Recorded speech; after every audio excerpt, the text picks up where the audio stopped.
চলে গেছিলাম জিন্দিগি দেওয়ান হাট। তো এখানে গিয়ে খুবই এনজয় হলো। ওখানকার দোকানের পরিস্থিতি পরিকাঠামো দেখতে আমাকে খুবই সুন্দর লাগলো। তো কিছু মুহূর্ত আপনাকে দেখাবো, তো আসুন আমার সঙ্গে।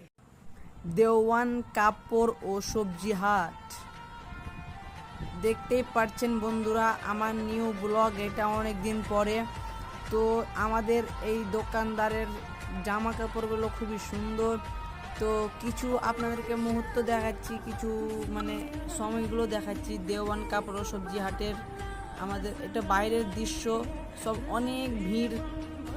3টে থেকে রাত 9টা পর্যন্ত চলে এই হাটটা। আমাদের খুবই সুন্দর একটা, এই হাটে অনেক ভিড় হয় এবং কারণ এই হাটটা নতুনই হয়েছে, অনেক জমজমে।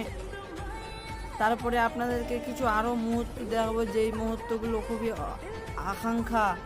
আমি এই রেস্টুরেন্টে চলে এলাম জিন্দিগি মোড়েই, ভিতরে ঢুকে কিছু খেয়ে নিলাম, তারপরে আবার নেক্সট ব্লগে চলে আসবো।